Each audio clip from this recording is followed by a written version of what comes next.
Hello, my name is Andy and I am the Village Idiot. I'm armed with a car and a GoPro and an unhealthy amount of time on my hands. I'm using that time to attempt to visit every civil parish in England. You're watching the West Lindsey series. This is one of the 9 districts of Lincolnshire and one of the county's most rural. It has 128 civil parishes. Let's see which one this episode's all about. Welcome back to West Lindsey once again, everybody. Now, today I've got a really small one for you. Now, I don't know how true this is because this came from my dad, and sometimes what he says is a little bit, shall we say, exaggerated, or in this case, under-exaggerated. He knows this place very well because he was a farm worker around this area, and he always used to tell me that this place has only got 11 houses. I think there's a bit more than that, but 11 sounds sort of in the right ballpark, to be honest with you, because there aren't many here at all.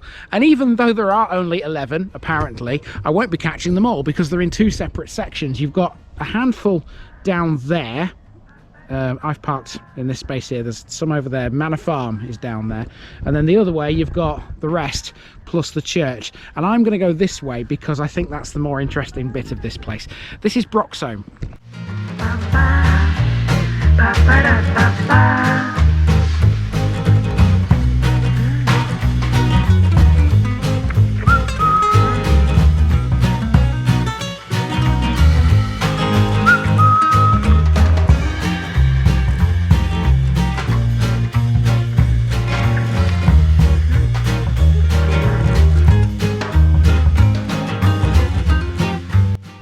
The West Lindsey series is sponsored by Gainsborough Cycles 01427 617 752.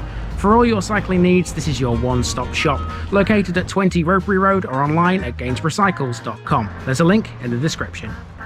Gainsborough Cycles, ask for Trevor Halstead. And this video is also sponsored by Jamie's Fitness Studio, based on Low Road, Greyingham, near Curtin in Lindsey. Jamie is one busy lady. Check her out by calling 07906 749 574 or emailing hello@jamies.co.uk. Online membership is available. There's a link to her Facebook page in the description. Jamie's Fitness Studio. Get fit, get happy, get healthy. Here's my disclaimer for people who may be watching me for the first time. I say things as I would in my native accent and dialect. As a result, I may not pronounce things in the same way as the locals do. Remember, I'm a visitor. It's impossible to know everything. Leave me a comment, spin me a like, and bash that subscribe button. Let's get to today's parish video. With a population of just 58 people, allegedly living in just 11 properties, according to my dad at least, welcome to Broxholme, one of the smallest parishes in Lincolnshire population-wise. Despite that, Broxholme is quite big when it comes to land area. The parish covers about 1,350 acres, the vast majority of which is arable farmland. The village sits in the northwestern corner of its area, a tiny cluster of houses and farms around 6 miles away from Lincoln. It has 0 amenities. Its closest ones are either in Sturton by Stow or in Saxilby, depending on what you're after. It does have a church, although it's no longer in use. The River Till, which links to the Foss Dyke canal at Odder, forms the western parish boundary, running between Broxholme and Saxilby. Partway along its length is the Till Washland site, a flood defence which forms a vital part of the waterway system around Lincoln, doing its bit to prevent the city of Lincoln from flooding. To the west of Broxholme is the hamlet of Bransby, which is not part of the parish. However, I did promise to cover that in this episode when I made Sturton by Stow a long time ago. It's much bigger than Broxholme and has one of the UK's most important equine-related landmarks, Bransby Horses Home, which has been going since the 1940s. In all, this is another tiny place, but still important in its own little way. Here's Broxholme, guys.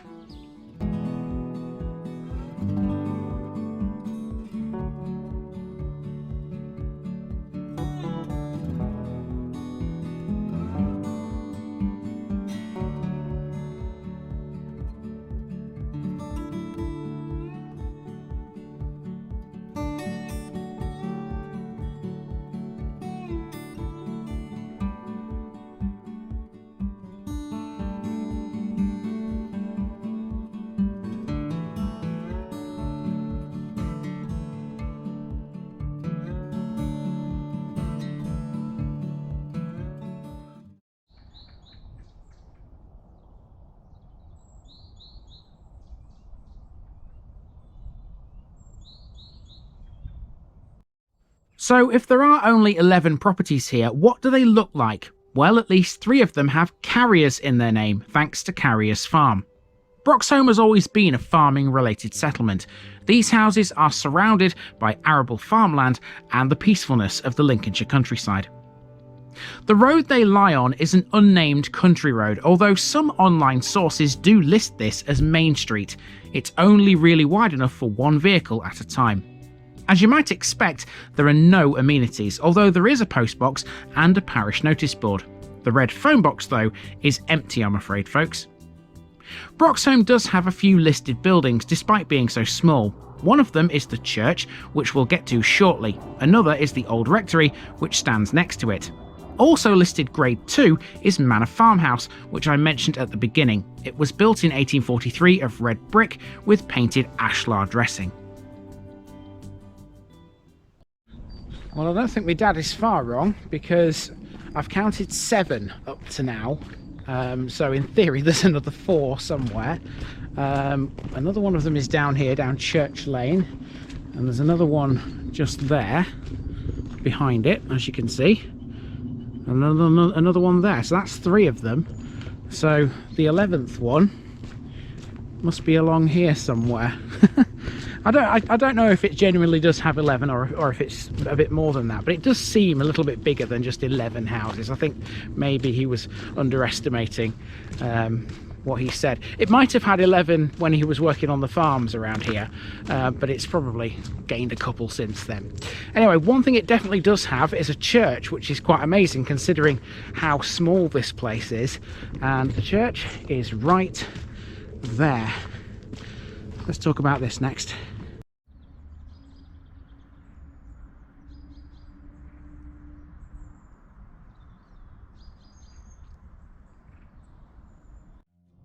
So now we've turned a corner to Broxholme's only other street, Church Lane, so named because on it you'll find this church. Grade 2 listed, this is dedicated to All Saints. It was rebuilt in 1857, having been designed by the channel's favourite Nottingham-based architect, Thomas Chambers Hine. You might have already noticed thanks to the sign on the gate, but we can't explore this church. All Saints became redundant in 1990 and was sold into private hands in 1992. The church is of medieval origins. Surviving features from the earlier church here include biblical text over the south doorway, a priest's door, and its chancel arch. Near the church is the old rectory. That's the house on the left here. This dates to the late 18th century and is made of red brick and limestone under a slate roof. It would seem the churchyard features very few graves, but there is one located close to the road. It was a little hard to read, but this is that of a woman called Mary. To the south of the village is the Till Washland site. This was gated off, so I couldn't really get into it to film anything. This plays a vital role in preventing flooding. The River Till flows along the western edge of the parish into the Foss Dyke canal. If you look at overhead images like these, you'll notice large open areas either side of it. These are the Till Washlands, designed to flood purposely to stop large volumes of water from flowing downstream into Lincoln after an excess amount of rainfall. They may only partially prevent a flood, because Lincoln has other waterways of course, but in some small part the washlands are essential. However, recently this area has been under the threat of development, not by housing, but by a power company wanting to build solar panels on the washlands. The company have also earmarked Hardwick Scrub as a potential site. You might remember that from the Hardwick episode. Local residents have opposed these plans.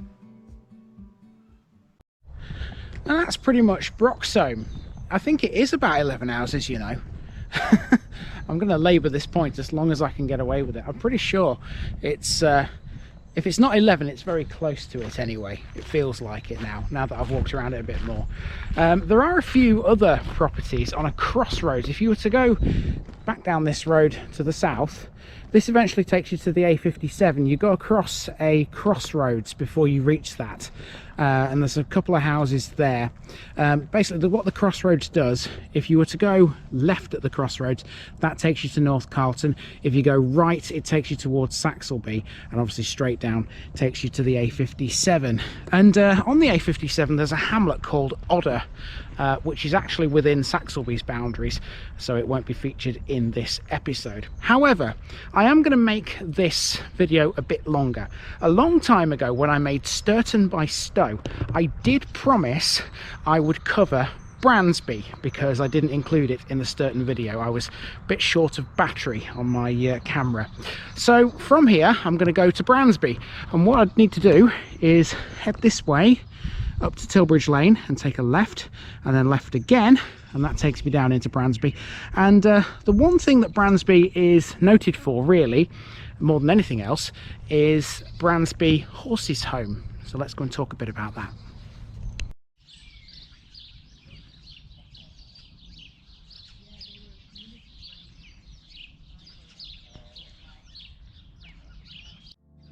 This is Bransby, a small hamlet to the west of Broxholme, separated from it by the River Till. It lies within the boundaries of Sturton by Stow. This is much bigger than Broxholme. It's a collection of houses mainly, although there was a primitive Methodist chapel here until 1926. It's now Chapel House. Bransby is a well-known place for people who love horses, thanks to this, the Bransby Horse Rescue and Welfare Centre, commonly known as Bransby Horses Home. It was founded by Peter Hunt, who rescued his first horse, Sally, in 1947. Sally was a 4-year-old mare who was used to pull logs from a spinney and was kept on a bomb site in South London. Over half a century later, Bransby Horses now cares for nearly 1,000 horses, donkeys, ponies and mules. There are over 300 equines across 2 sites, this one in Bransby and another in Barlings, as well as 600 in foster homes across the UK. As a registered charity, it relies solely on the support from the general public. I don't know whether you've heard in the background, there's a lot of birds tweeting around. It sounds great, listen. And that's really all you can hear, apart from the occasional car that comes through. Such a peaceful part of the country is Bransby, is West Lindsey, and in general, to be fair. And you know, to hear the sound of the birds in the background is brilliant. It's brilliant. And this is where parish boundaries for me don't make sense, because obviously Broxholme's boundary to the west is the River Till. But really, I mean, it should really include Bransby, quite frankly. Bransby is much bigger than Broxholme. You can tell just by looking around. You can tell it's got a bit more meat to it. You know, there's more houses. That one there's the old forge house, by the way. You know, if Broxholme does have just 11 houses, this has got easily double. This could be a parish in its own right by that logic, couldn't it? So really, I mean, they should be combined together, if you ask me. It doesn't make any sense for Bransby to be part of Sturton, especially when it's got something like the Horses Home. You know, it should be either one on its own, or it should be combined with Broxholme, in my opinion. But, you know, what do I know? I don't make the rules. All I do is walk around with the camera and show you these places. You know, it's not up to me. So yeah, this has been a bit of a bonus sort of section for you, because this is, like I said, Sturton by right, Sturton by Stow. It's not Broxholme. But I did promise to cover this, and cover it I have. You know, I can't do much more than that, can I? So yeah, that's Bransby, and that's been the parish of Broxholme, and I do hope you've enjoyed this one. Time for me to move on to my next one here in West Lindsey. I've been Andy, also known as the Village Idiot.